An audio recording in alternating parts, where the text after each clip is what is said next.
All right, guys, we'll get rocking and rolling here on the show in a matter of moments. On a Monday, I had a busy weekend. Enjoyed quite a few restaurants this weekend. Super Bowl party. And going to relay some of those experiences to you today. Also had some conversations with some folks at the Super Bowl party that I found a little disheartening, unfortunately. We'll pass that experience on to you as well. Had some fabulous fried chicken at the Ice House in Gordonsville, which Craig Hartman knows that I love his food. We'll not only relay the Ice House experience to you, but the experience at Patch Brewing Company, Andre Xavier's brewery, and John Craig. Clay behind the bar, he's absolutely fantastic. Clay, it was great to see you over the weekend. We have a lot to cover on the show, including a University of Virginia men's basketball victory against Duke. And, you know, a lot of the haters are going to say that Virginia stole that game, that the refs influenced that game and gave it to Virginia. You know what? I'm not buying that. I've followed Virginia basketball for my entire life. My dad went to UVA. My brother went to UVA. I went to UVA. Many other family members went to the University of Virginia. One thing we can say for certain following ACC sports is Duke basketball steals games because of referees, certainly in the Krzyzewski era. So if we get a little home cooking, you know, it doesn't even close to evening out in the wash. Let's cut to the chase. So we'll have that topic on today's show. Sam Brunell is shutting it down on the UVA women's basketball team. She'll come back for a 5th season, but she's not going to play the rest of the year. That topic on today's show and a lot more on the Monday edition of the I Love CVille Network. We'll talk New York City and a report from Bloomberg that Manhattan and hybrid work is costing the New York City economy $12 billion a year since the pandemic, guys. Workers are spending 30% less time in the office, which has cut their annual spend around the office on food, entertainment, shopping, happy hour by $4,700 per person per year, extrapolated over every Manhattanite, and you're talking $12 billion. I want to take a look at that phenomenon from a Charlottesville standpoint. How much is the local economy and how are local businesses being impacted by this same phenomenon locally? Judah Wickhauer is the director of the program. We'll rock and roll. You got the headers in? Yep. Oh, fantastic. Good job. Rock and roll when you're ready. Look at the screen, guys. Look at the screen. Look at the screen. Quiet on the set.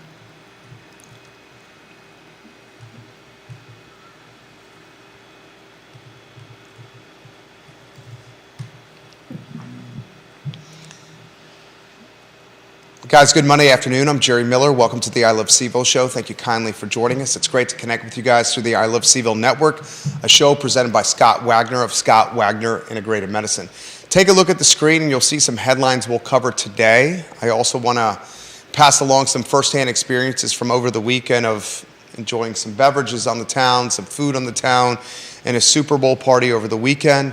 Today's show is interactive where you, the viewer and listener, can help shape the conversation by leaving your comments in the feed.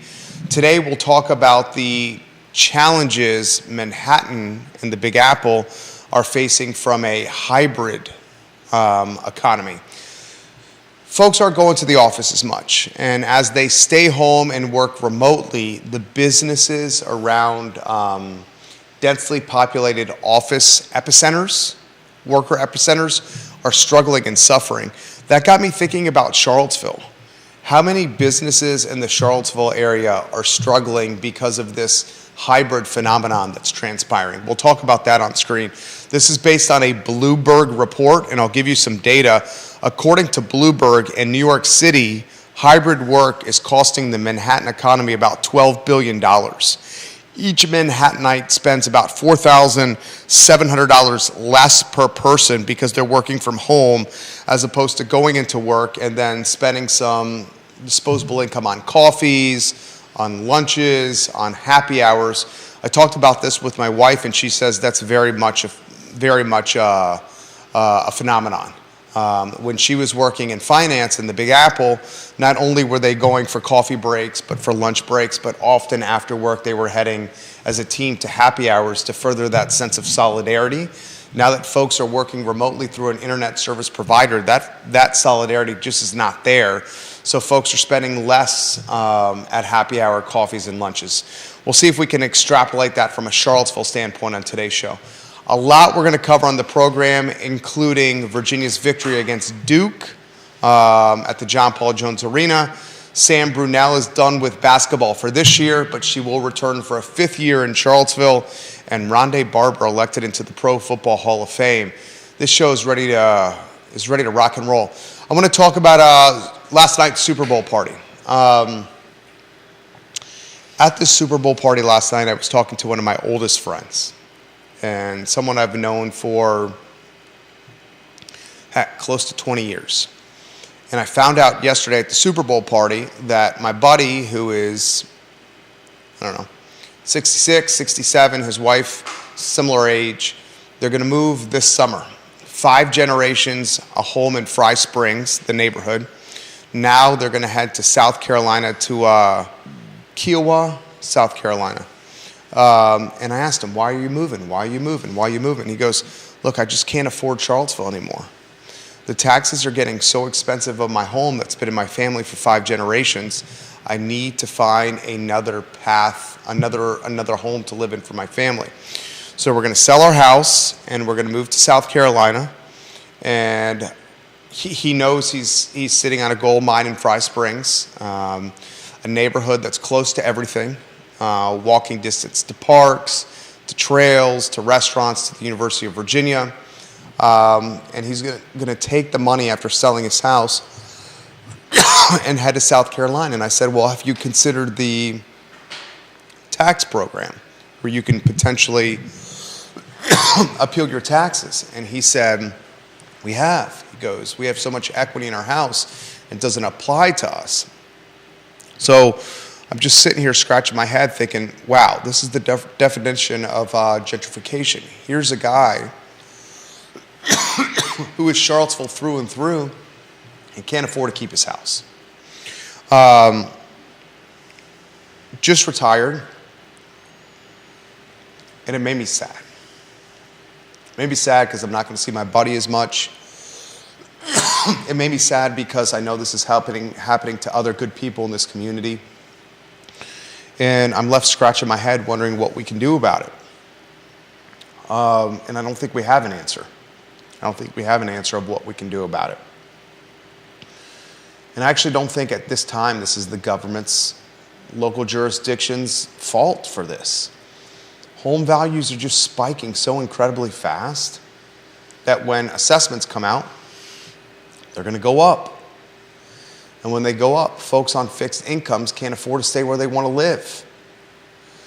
And when that happens, your community starts to change and look and feel, and how we talk and how we walk and how we carry ourselves. And it's no secret that we have folks coming in here sprinting, able to work remotely, working with companies outside of this community and earning paychecks outside of the community and just driving up the cost of living here. So I said to my buddy, I go, how's that make you and your family feel? And he said, we're bummed. He goes, my kids live here. My grandkids lived here. But what do you want us to do? Every year, our assessments and our taxes are going up on where we live. We don't want to move in with our kids. We're 65, we're 67 years old. What are we supposed to do? So what they're going to do is they're going to sell a Fry Springs home, take the money and go to a state that has a lower cost of living from a rooftop standpoint. They know in Fry Springs that their home can sell right away. They are fielding offers on their house constantly, have been for years because of its location.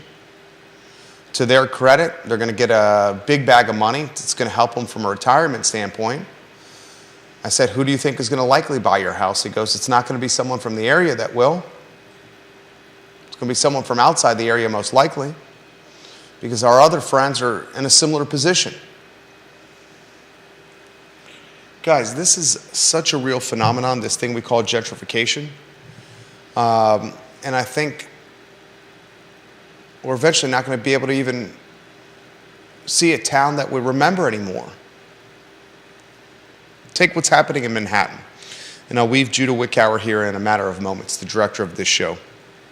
Bloomberg had a story out today, and Bloomberg said office workers are spending 30% less time in offices. And because office workers in Manhattan are spending about 30% time less at their desk, the businesses around their office buildings are struggling a little bit more. The Manhattan ecosystem, $12 billion less every year since the pandemic. I'll read it verbatim for you. The shift to remote work in Manhattan means the island's office workers are spending about $12 billion less every year than they did before the pandemic, according to Bloomberg News. Workers are spending about 30% less time in the office, which has cut their annual near-the-office spending on food, entertainment by an average of $4,700 per person. So I wanted to localize this to Charlottesville. How many of the businesses around the downtown mall, and I think downtown Charlottesville is probably your most densely populated office epicenter, if you may. I mean, I guess UVA is number one. Downtown's probably two. I mean, heck, this could be why you see so many empty storefronts on the UVA corner. In part, certainly the rising rents. How many of the businesses around the downtown mall are struggling because of this hybrid scenario? Why don't we weave Judah in the mix on this and we can banter back and forth. I think it's no secret, Judah, that hybrid work is going to become more the norm and more popular. I think we're at one of those times where as technology becomes more robust, you're able to be more effective working from your living room, your kitchen table, your basement, whatever it may be. But one of the things we haven't highlighted is the impact it has on the small business around the office building. Mm-hmm. We see the Bagby's, we see the Blue Ridge Country Stores, the Christian's Pizza, the Vita Novas, the Revolutionary Soups, the dumpling shops. How much business do you think, if the average Manhattanite is spending $4,700 per person less, and according to Bloomberg, $12 billion less per year since the pandemic because people are staying at their house? We know Charlottesville's not at that clip, but we could probably guess it's considerably lower. Remember when we were working in the professional center, my mentor's building, Bill Nitchman's building? Yeah. You see all those Willow Tree workers walking around with their hoodies on? We don't see them as much anymore. Granted, they're in Woollen Mills now, not on the downtown mall. Mm-hmm. What do you make of this? Where do you want to start? Well, I'm curious about the. I'm curious about those numbers, and how much is actually due to people working from home, and how much could be attributed to the fact that the last 2.5 years have been extremely painful for a lot of people. I don't know that, and I'm sure that some of those numbers are true. That some of the money that's being lost to businesses around Manhattan is due to people, working from home. But I think a lot of those people, if they had the money, would still be ordering food for delivery, would still be going out from their homes and hitting up stores and restaurants closer to home, just changing where you spend the money rather than outright not spending it. So I wonder how much of that is actually because of people having less money to spend. So you attribute it to the economy, you attribute it to headwinds like inflation, not necessarily hybrid work. I think part of it's that. Yeah. And what was it? I'm trying to remember. I'd heard something else about the way people spend money, and I'm drawing a blank right now. But yeah, I think a big problem is just that we've had runaway inflation. We've had the government printing money hand over fist. We've had we've had serious problems, and I think a lot of people have cut back on their spending, and it has less to do with hybrid work and more to do with, and think about, this is what I remember, think about hybrid work has, I don't even know if it has as much to do with technology as it has to do with people realizing the fact that they can be more, for a lot of jobs. Obviously we can't do this from home, but for a lot of people, whatever they could do at work, they can do just as well at home. They save money on commutes. They save time on commutes, and they can be just as productive, if not more so, from the comfort of their own home. But what's that going to do to human interaction, human connection? What's that going to do to society? What's that going to do to like screen time immersion? People are just going to turn into these like shadows of their former selves where all they do is interact via screen with others. I mean, I'm already seeing that with kids. That's a terrible world. But the alternative, I mean, for most people, I mean, basically you're saying that you think office culture is better than working from home because they get some interaction. But is that really a fair assessment? I mean, okay, maybe not. Some people would agree or disagree on this. I'm sure some folks would rather. You're an introverted person, right? You've said this openly on the show. Some people would love to be back in the office. Some people. I'm an extrovert. If I had to work at my house all the time, I'd go crazy. I'd hate life.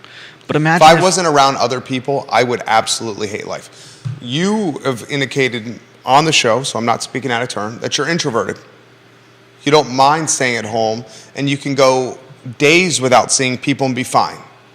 You've said that on the show. Multiple times you've said that, right? I mean, I don't specifically remember saying that. I mean, that, you do go, you know. Yeah, I mean, I'd want to see people. I'd go to the store. I'd go and do things. I'd go to restaurants. But, yeah, it's not going to bother me to not have to come into an office every day. Yeah, for me, the first thing I want to do, even on the weekend, is to go hang out with my friends. You know, go play squash, golf, you know, whatever it may be. Walk downtown with people, go to the brewery, see people. Immediately from day one, I want to be around people. Immediately when I wake up, I want to be around people. I crave that. And we'll peel these layers to the onion off from a Charlottesville standpoint. Like, take downtown.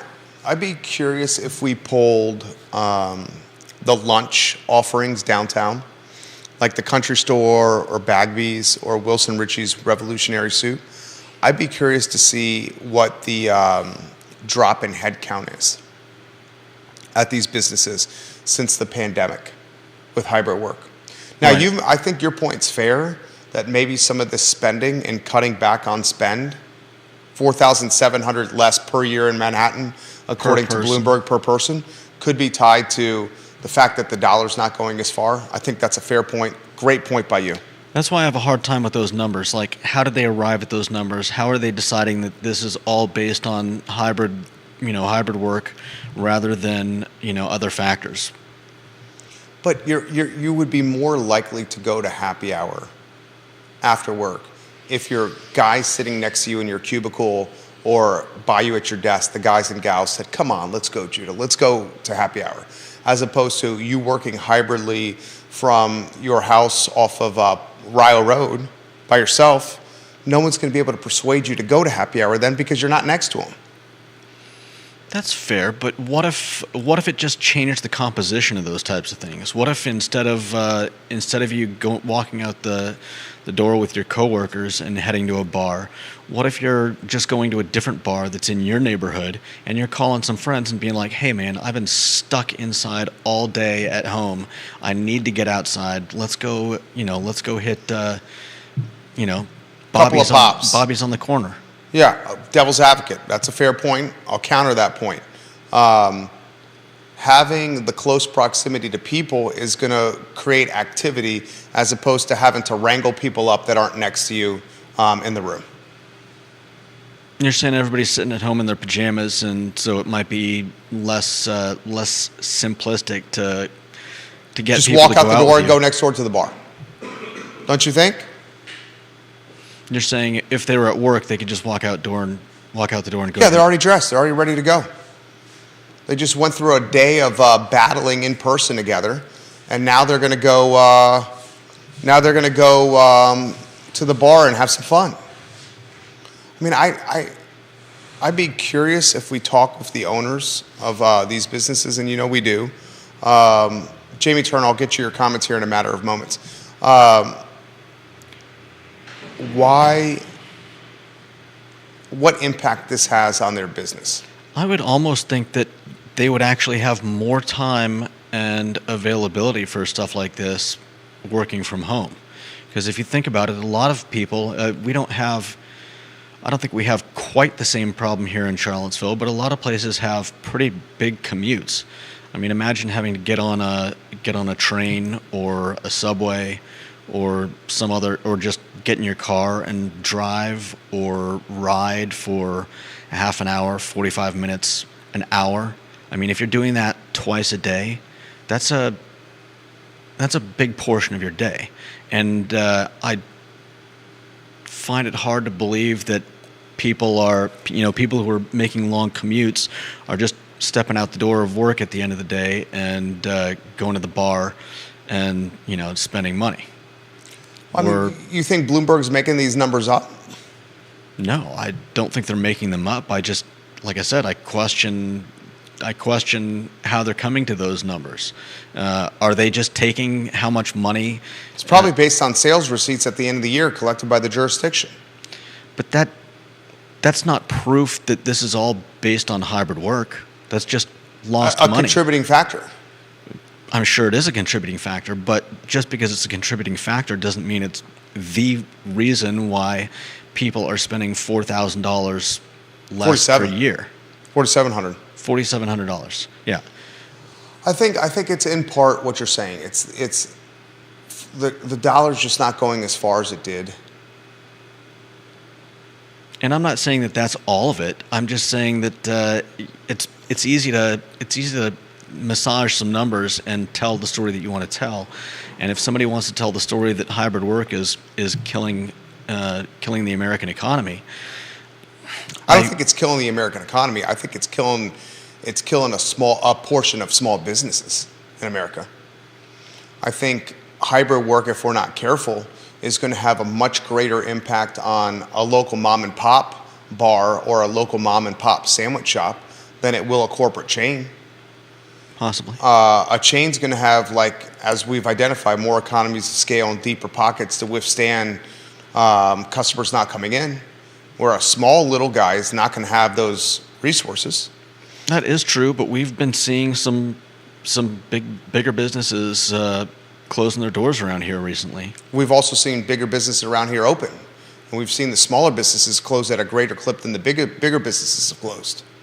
I mean, take the UVA corner. You got big businesses opening, small businesses closing. What did Scott say about the UVA corner? Do you recognize the UVA corner? No, I do not. Do you go downtown to UVA? Do you go to UVA corner? Do you like what you see down there? No, I've been once since my trip down here. Yeah. but again, that's Scott Aaronworth's in studio, by the way, before he goes home. Are you going home today? Tomorrow. Tomorrow. He's going home today. Tomorrow. But again, that doesn't necessarily tell the full story. How much of the small businesses leaving are due to you mentioned this before as well, the high rents are a contributing factor. Yeah. Certainly. If you take the corner, I think you got obscenely high rents. You also have the phenomenon of a few people owning the corner. And when a few people own the corner, there's not much competition from a rent price standpoint. Yeah. You also have the phenomenon of UVA students not having to just stay on the corner. They can go thanks to Uber and iPhones, they have much more of Charlottesville playground than when I was in school there. All we had was the corner. That's all we knew. In fact, there was a little bit of fear for us to even leave the corner because we weren't sure what the rest of the town had for a UVA student. In hindsight, it sounds crazy, but that was the mindset. Talked to some of our buddies on the downtown mall that are small business owners, and they say we just don't have the lunch rush we once had. Yeah. So I guess here's the thesis. Here's the overall question. If hybrid work, and I think we're both in agreement that hybrid work is going to become more the norm as technology advances and makes hybrid work easier. If hybrid work becomes more the norm and people are working from their house more often, who's impacted the greatest by that? The chain business or the small business owner? I think the small business owner that's on the supply chain of an office building, whether it's the coffee shop, the food cart, the sandwich shop next door, the guy that's the one unit owner, the mom and pop, is going to be impacted much greater than the multi-unit owner. We're in agreement with that. What do you mean multi-unit owner? Chain. Oh, yeah. Chain's multi-unit, right? I mean, I don't know that they'll be affected less, but they may have more resilience. So they're impacted less. They have more resilience, they're impacted less. You just said that, right? As a whole, yeah, but individually, I mean, like I said, we're still seeing, like, I'm kind of surprised by how many, like, Burger Kings and Wendy's and other, big name places are shuttering their doors.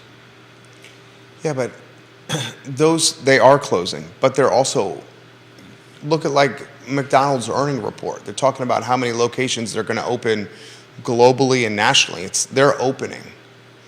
They're experiencing headwinds. How they navigate headwinds is very different than a mom and pop. Jamie Turner's watching the program. He says this: I think the environment has changed, so the business owners need to innovate and figure out a way to capture the revenue that they lost due to the hybrid environment. Obviously, that's easier said than done. Jamie, I agree with that concept 100%. How do they do it? Is it by utilizing DoorDash more? Is it by utilizing delivery services more? I don't know about you guys, but I'm not crazy about the delivery services. Yeah. I know they gouge the mom and pops. And do you guys, the food often comes cold. Like, you get the food from a DoorDash or one of these delivery services. They could be picking up 5 or 6 orders. They stack orders. 5 or 6 different restaurants. For efficiency. Yeah. So the food comes, even if you and I went to go pick up food, say you and I went to go pick up, say, sushi at Now and Zen.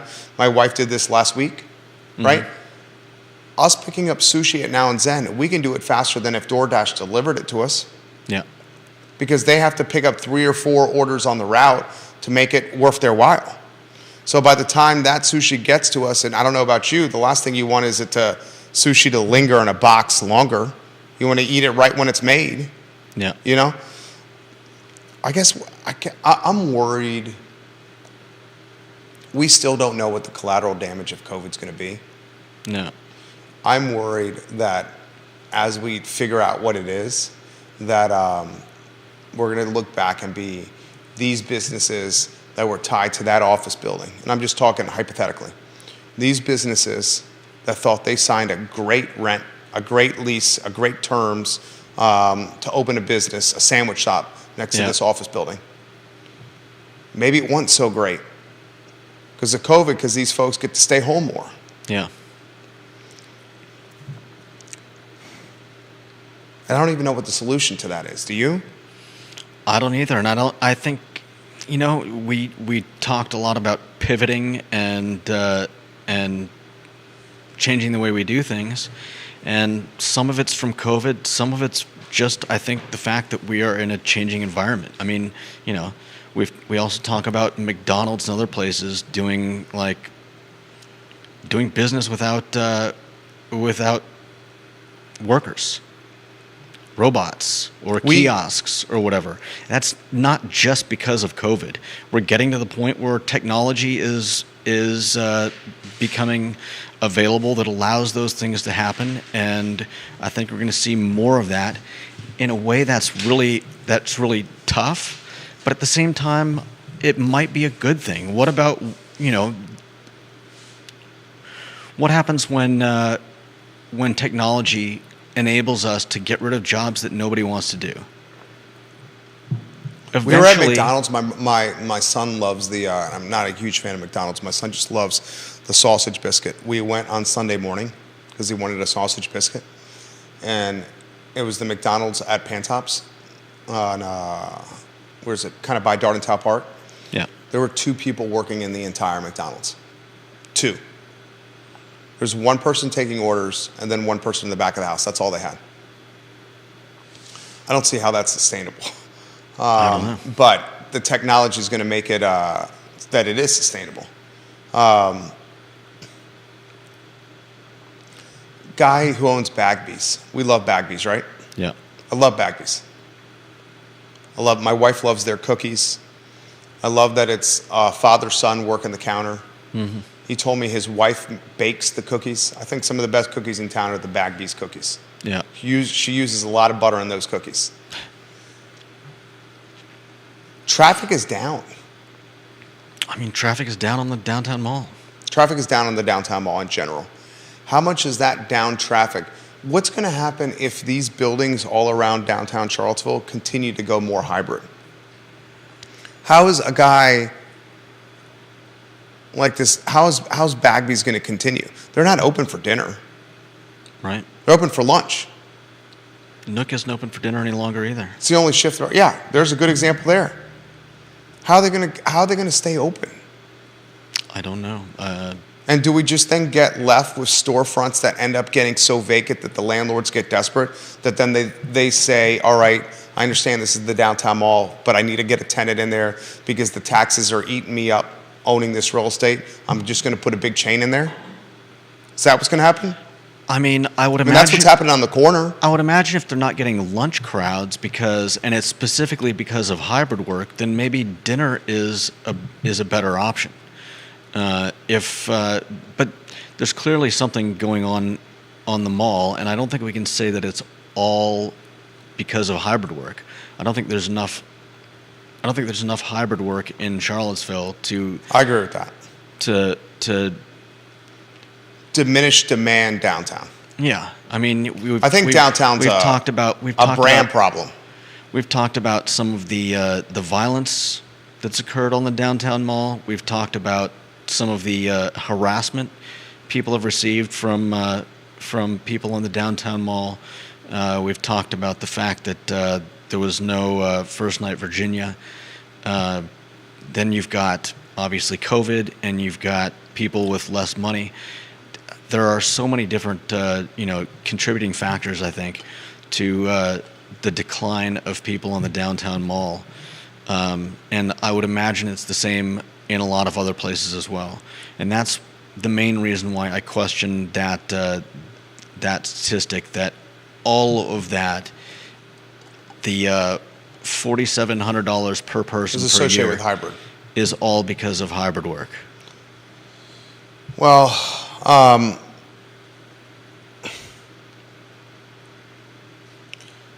I have been a small business owner for 15 years in May. And we work with a ton of small business owners, as you know. This may be the most difficult period of time for them. Yeah.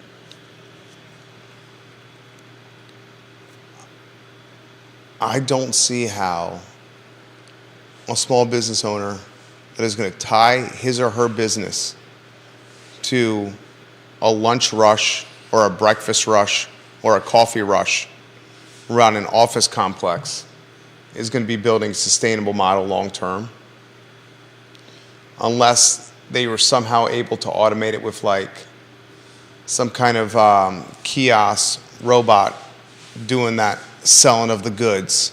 Or find a way to draw more people in. What are your ideas with that? I mean, it could be door hangers. It could be special deals on, get a. Do you use DoorDash? I don't even know what I use. Uber Eats, probably. I'll occasionally order from like Fabio's or Red Lantern, and I couldn't say with 100% certainty which service it is that ends up bringing us the food. And I would much prefer if there were a local business that took that up. But when you want to order some food, what are you going to do? And Scott says inflation's killing small business. I certainly agree with that. Bill McChesney says, what if the county had moved the courthouse from downtown? Yeah, that would devastate it. That would have devastated downtown. Much of the traffic during the daytime is tied to the courthouse. Attorneys and folks working in and around the courthouse. And at one time that was being considered. Lisa Costello says, you're rolling right now. You're on fire. I agree he's on fire right now. Look, I'm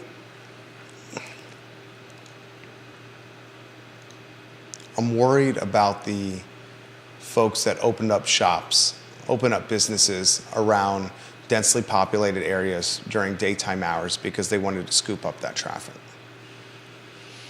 I own an office building myself, and I do not think the future of Class A is super great. Ours is executive office. I think the future of executive office is strong because folks are still going to need a space to meet people. And some of the folks that we work with, some of the folks that rent from us are doing stuff that cannot be done via screen. A dentist, physical therapist, right, chiropractor, massage therapists. I mean, those are the type of people that are doing stuff with us. Yeah. Even the therapist, like eventually the therapist is going to be able to do it really, really well through a screen. But right now, a lot of therapists and their clients find the therapy sessions impersonal that are done through a screen. Yeah. I mean, it might be that we start to see the complexion of our cities change. And they might start to, mom and pop businesses and maybe especially food stores, eateries, restaurants start to. I mean, look at. What would be the new draw? Let's just take a crystal ball and say if we can go into the future. What's going to be the new draw for the coffee shop or the bar or the lunchtime spot if you're trying to open that type of business? Neighborhood. Is it the neighborhood? Look at Belmont. How many people would love to live in Belmont? Walk to Bell. Walk to Tavla. Yeah. You've got some great little places there, and it's perfect. What if we start seeing more neighborhoods like that, where you've got these little places that cater, by and large, to the surrounding neighborhood, but also draw people from throughout the city. I like that. Is the neighborhood going to be the new office building? Yeah. I mean, it could be a great thing. There could be more neighborhood barbecues, more like you talked about. What are you going to do when you're working hybrid, and you miss your coworkers? I mean, I don't know how many people actually like their coworkers, much less miss them. But at the same time, yes, there is still that loss of personal interaction, and maybe our neighborhoods start to become more close-knit, and I would see that as a good thing. I mean, the more you know your neighbors, the more you're aware of the good and the bad that's going on in your neighborhood, and the more you're able to help people when they get into trouble. Do you think people like their neighbors more than they like their coworkers? You know what they say: good fences make good neighbors. Tomato. But you don't have to spend 8 hours a day sitting in the same room with your neighbor as he cracks jokes that you really don't find funny, or as as your coworker clearly is the person who's stealing your the lunch that you put in the fridge this morning. Do you put lunch in the fridge? I don't, but a lot You're of people, talking the hypotheticals. yeah. Well, what would that do then to the downtown mall? It might open it up. And what would it become? Well, I just mean imagine if parking was a lot easier. Parking's not a problem. We both know parking's not a problem downtown. It can be. I've been coming downtown for 23 years, never had a problem finding parking. More a branding problem than a parking problem. But finish your thought. Go ahead. Finish your thought. That's fair. But as a branding problem, if somebody sees it as a problem or doesn't want to deal with it, then that's a person that's not coming to the downtown mall. And if they can find what they need somewhere else, I don't know. Maybe you're right. Maybe there's no problem with parking to get to the downtown mall. If you're just tuning into the show, this is what we're talking about. Manhattan, there's a report according to Bloomberg News. $12 billion less every year in spending since the pandemic. $12 billion less in 2021, 2022. The average worker is spending $4,700 less per person in Manhattan right now. The average worker, $4,700 less per person. And according to this Bloomberg report, the ones that are feeling the pinch and the pain the most are the locally owned small businesses and not the chains. Yeah. And the fear that all of us have is this is going to impact the locally owned businesses the most, where it eviscerates them, and we're left with the landscape of just big box brands that are the same ones you can find in every small town, big town, medium-sized town in America. And that's how the character of a community is completely changed. Now, he made a really good thesis, or a really good point, that it's going to be the neighborhood that could become the new office building, which would be the epicenter of activity or communication, the lightning rod of society, is what he's saying. And you very well could be right. You very well could be right. So maybe if you're looking to open these types of businesses, you're not necessarily targeting, there's this amount of people at their desk from 9 to 6 every day.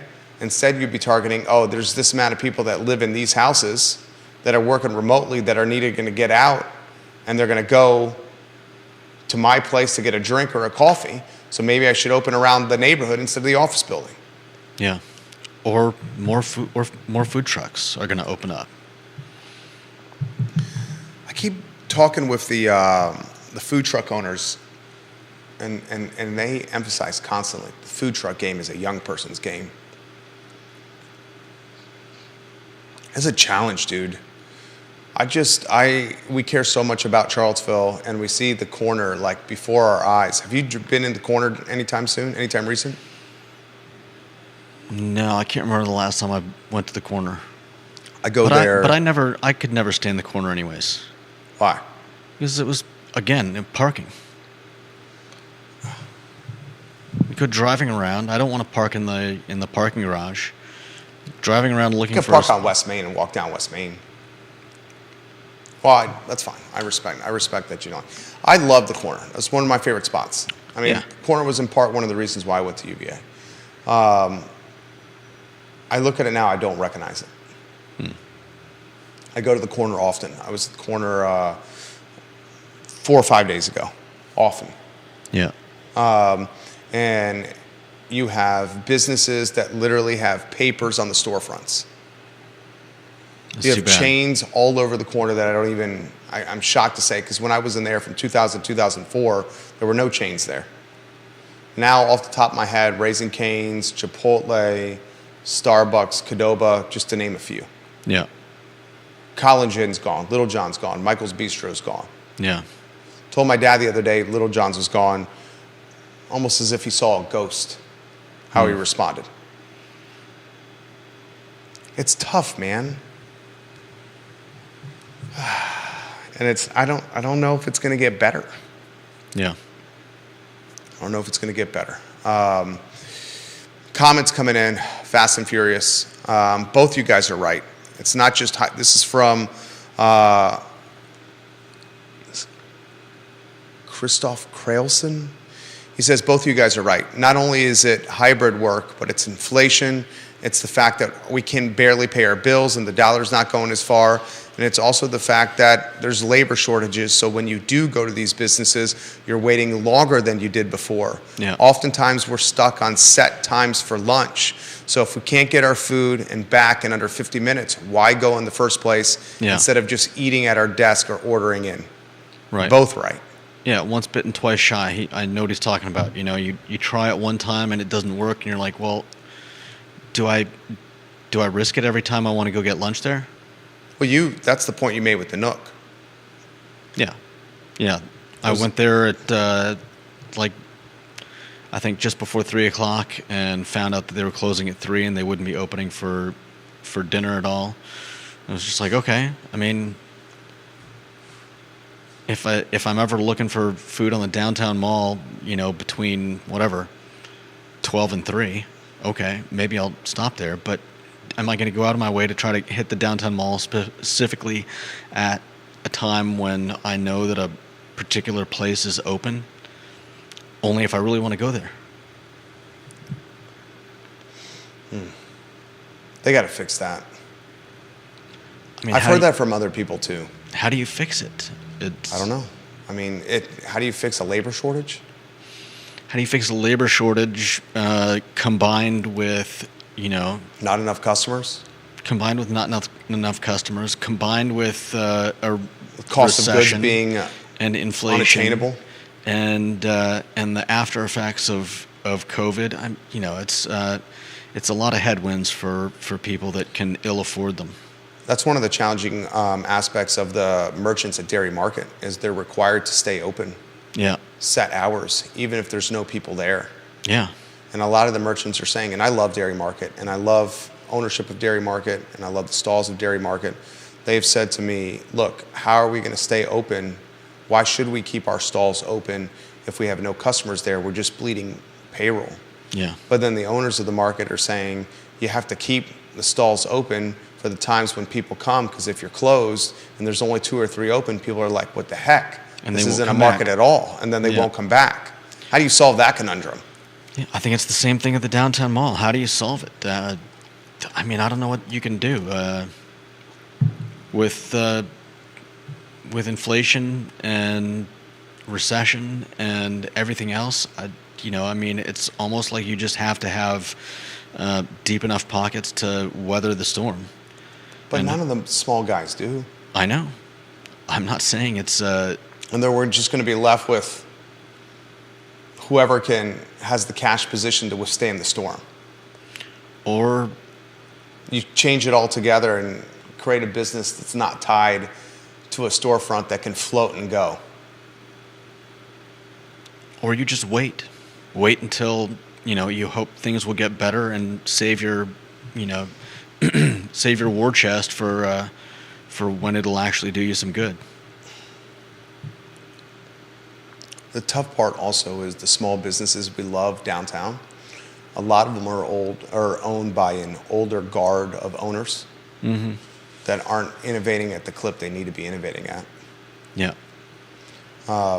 I'd love to see somebody just have a business tied to a commissary kitchen and some fantastic ordering infrastructure that's tied to a phone where someone can put an order in and the food gets delivered immediately to them. Food, bike, scooter, Uber, whatever it may be. Kind of like Dairy Market having one delivery provider, so that they can basically, they can take food orders from any one of the restaurants and say break them down into sectors. So, one car can be taking 5 orders directly to to Stonehenge, or to Keswick, or to wherever, so that they're not, like we talked about, you're not going around to 5 restaurants that are each 3 or 4 miles apart and picking up 5 different meals.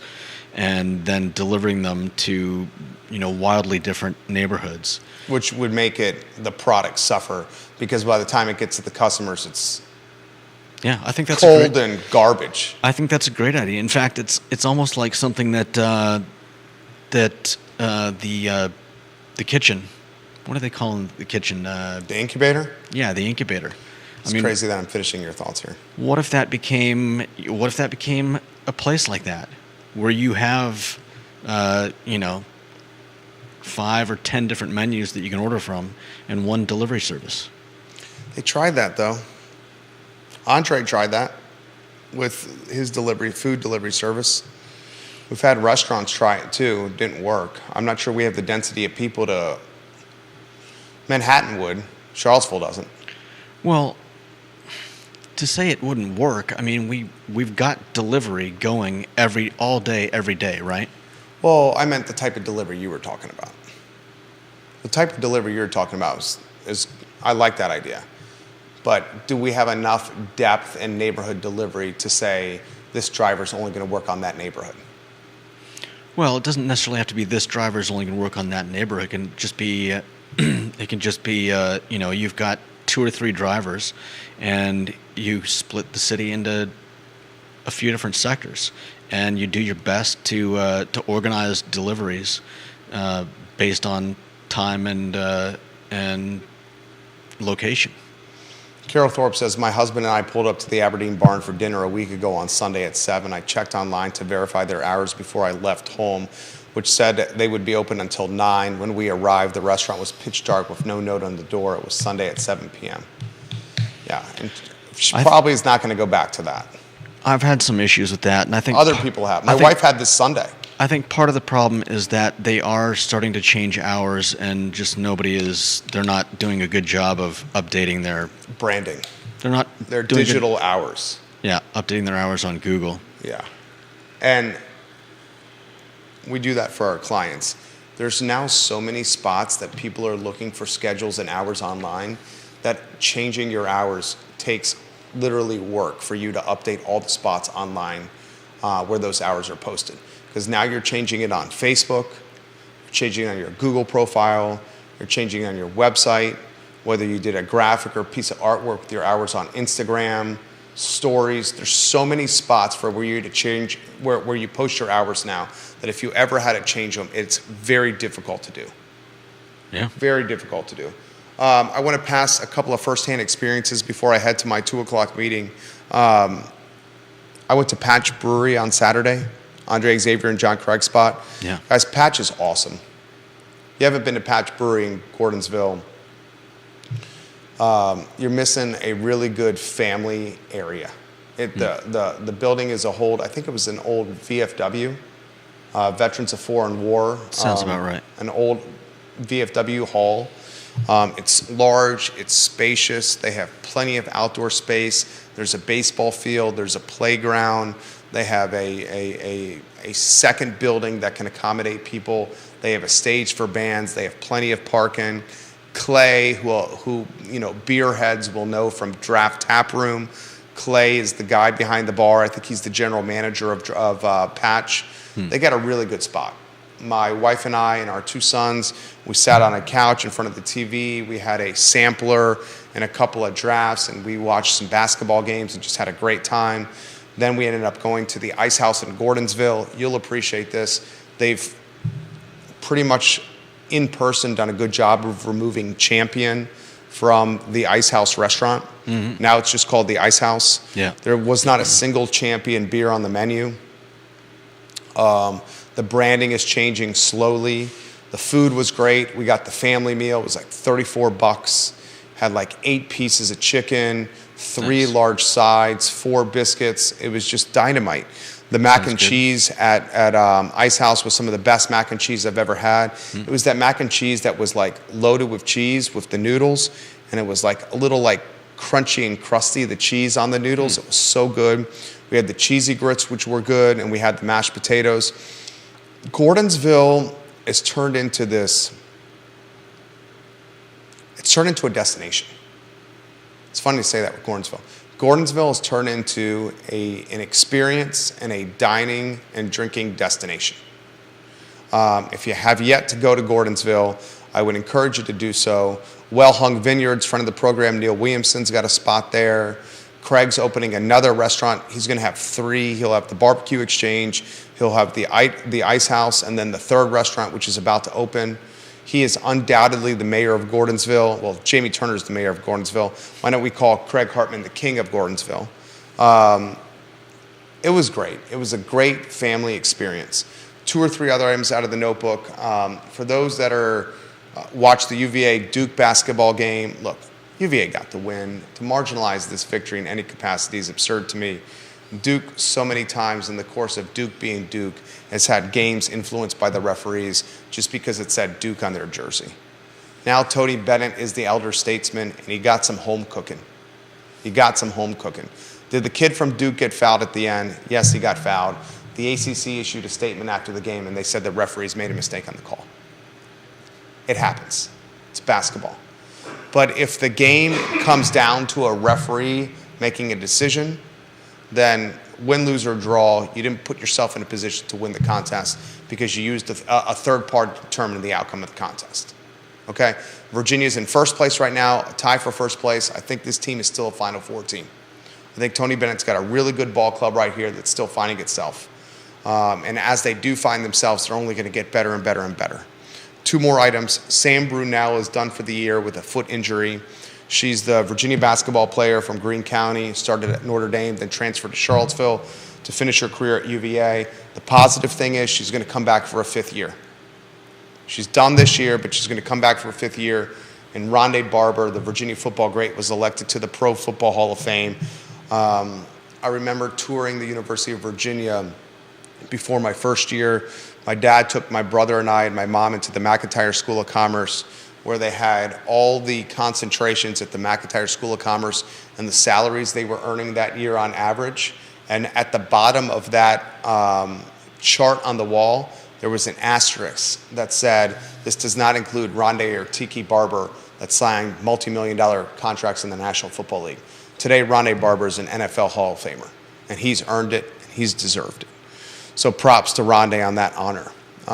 Tomorrow's show, I'm going to continue some of this topic tomorrow.